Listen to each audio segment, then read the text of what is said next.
Hi there, it's great and glorious, soon to be famous one day. Nick Dutch here yet again, just talking about my history on YouTube. I mean, obviously I'm approaching, I think it's the full year being on YouTube and making videos. Okay, now, throughout my history on YouTube, I've taken some very different attitudes to the videos that I've watched. Initially, I saw YouTube as an entertainment service, scrolling through the various listings of videos, looking for cool music, animations, trippy visual effects, and so on and so forth.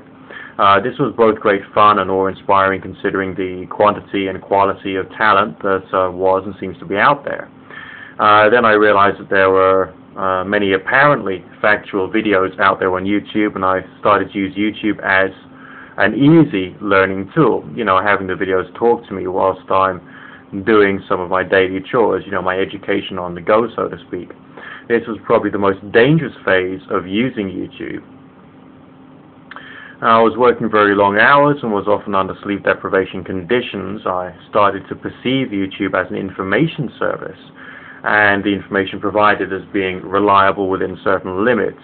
If you've ever had sleep deprivation long term, then you'll know what it can do to you. It was at this time that I started looking into the conspiracy theories and was driven to the extremes of paranoia. Now, paranoia itself can have an addictive quality to it.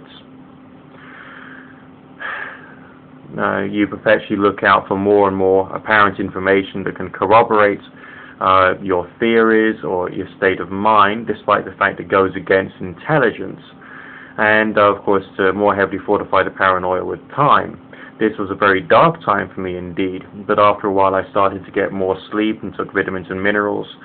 Now, literally, a healthy body really does create a healthier mind. And I started to actively search out for contrary arguments to criticisms of the paranoid views that I held. I started to perform thought experiments that assisted me in lessening the grip that the paranoia held over me, and eventually, of course, I was very successful. In retrospect, it seems as though this dark time was probably much more useful to me than one might think. In coming out of the paranoia, I had to work really hard. I had to relearn things that I had previously forgotten, redevelop long-lost skills, and add to my knowledge base substantially.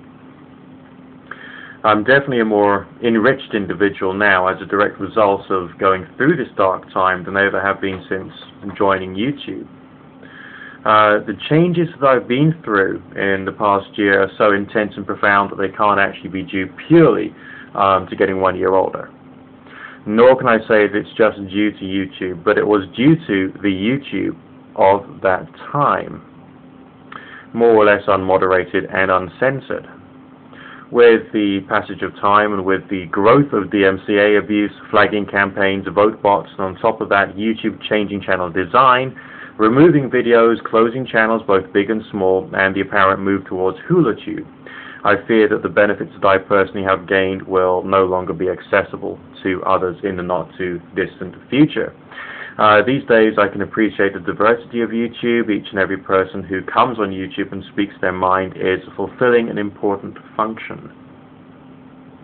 Sometimes I admit that the importance is not in the content, but in the criticism of the content that are levied against it. Alright, so I mean, I don't have enough information to be able to say that this is like a growing trend that's going to be on various different social networking sites throughout the internet. But this is happening here and now on YouTube, where I've kind of like made my home, so to speak. So I guess I'm not happy about the way things are going. And I do hope that there will be some kind of action and an end to censorship here on YouTube in the not-too-distant future, so that the, I suppose, the breadth of views can basically be maintained. I mean, I don't see YouTube as an information service. I see it as an opinion service, and of course, as I've mentioned before, one wise man once said that opinions are like arseholes. Everyone's got them, and some of them stink. And sometimes the stinkiest opinions out there are the most useful because they receive the greatest quantity of criticism. My only concern is that people do tend to view things rather selectively, rather than moving outside of the box and looking at subjects that they're not necessarily interested in. so that they can experience a real intelligent criticism of their own views.